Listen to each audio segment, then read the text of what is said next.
Good afternoon बच्चे, कैसे हैं आप लोग। आज के इस नए वीडियो में आपका स्वागत है। तो कल के वीडियो में हम लोग संत कबीर जी के द्वारा रचित कबीर के नीति वचन की कुछ पंक्तियों के बारे में, कुछ पंक्ति के भावार्थ के बारे में हम लोग अध्ययन किए थे, जो यहाँ तक अध्ययन कर चुके हैं। तो इससे आगे जो पंक्ति है उसके बारे में जानेंगे। इससे पहले, ये पंक्ति पढ़ाने से पहले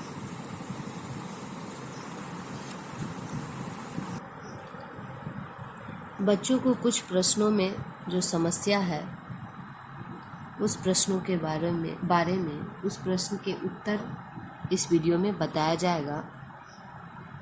तो पहला प्रश्न है, विदेशी यात्री ने राज्य और राज्य के लोगों के बारे में क्या सुना था। ठीक है, ये चैप्टर 4 स्वतंत्रता का मूल्य जो चैप्टर है उस चैप्टर का प्रश्न है। और प्रश्न लिखित जो दूसरा है उसका क प्रश्न है, विदेशी यात्री ने राज्य और राज्य के लोगों के बारे में क्या सुना था। तो इस प्रश्न के उत्तर के बारे में हम लोग अध्ययन करेंगे। तो इस प्रश्न का उत्तर है कि विदेशी यात्री ने राज्य और राज्य के लोगों के बारे में बहुत कुछ सुना था। उनका राज्य न्यायपूर्ण तथा विनम्र स्वभाव के कारण विदेशी यात्री ने राज्य और राज्य के लोगों के बारे में बहुत कुछ सुना था और राज से कहा कि आपका न्यायपूर्ण तथा विनम्र स्वभाव के कारण पूरे विश्व में विख्यात है, कि आपका न्यायपूर्ण विचार और विनम्र स्वभाव के कारण आप पूरे विश्व में विख्यात है, तथा आपके राज्य के लोग बहुत ही खुशहाल हैं।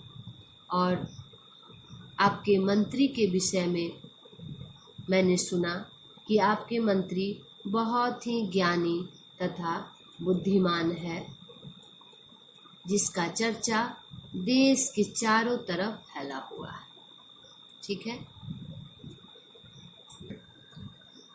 तो प्रश्न में कहा गया कि विदेशी यात्री ने राज्य और राज्य के लोगों के बारे में क्या सुना था। एक बार फिर से जाने तो विदेशी यात्री ने राज्य और राज्य के लोगों के बारे में सुना था कि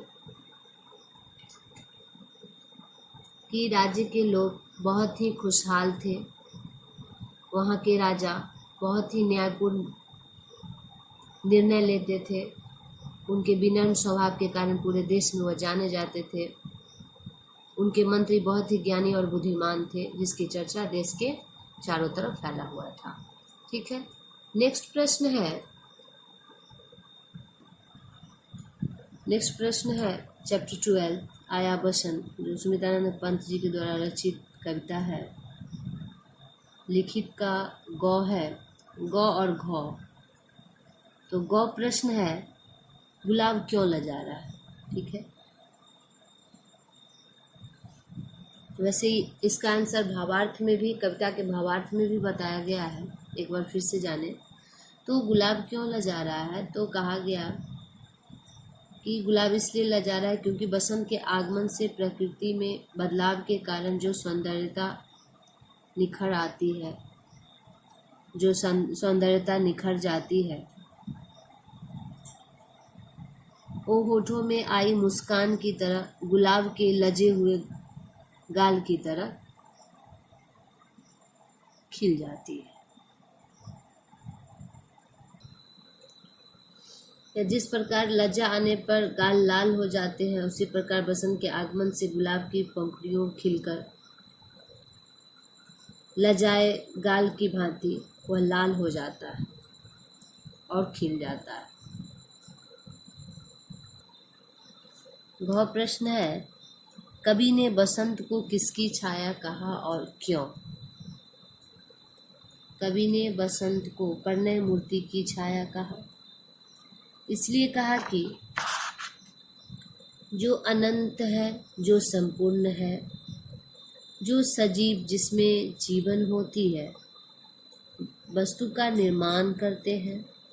ठीक है, जो सजीव वस्तु का निर्माण करते हैं, जो सजीव वस्तु को रचते हैं, इसलिए बसंत को प्रणय मूर्ति की छाया कहा जाता है।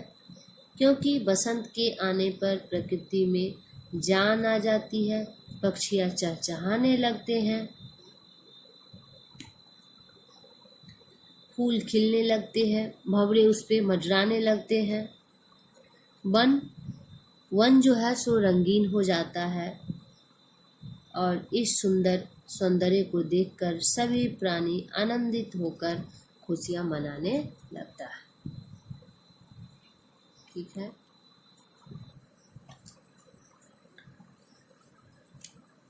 जिस प्रकार प्रणय मूर्ति यानी प्रेम की मूर्ति, ठीक है, जिस प्रकार प्रणय मूर्ति अर्थात इसे हम प्रेम की मूर्ति कहते हैं। प्रेम की मूर्ति जो सजीव वस्तु की निर्माण करती है, जिसे सजीव को रचते हैं, उसी प्रकार बसंत के आगमन से प्रकृति में नई जान आ जाती है। वातावरण बहुत ही स्वच्छ और सुंदर दिखने लगता है। इसलिए हम कह सकते हैं कि प्रणय मूर्ति की छाया वसंत है।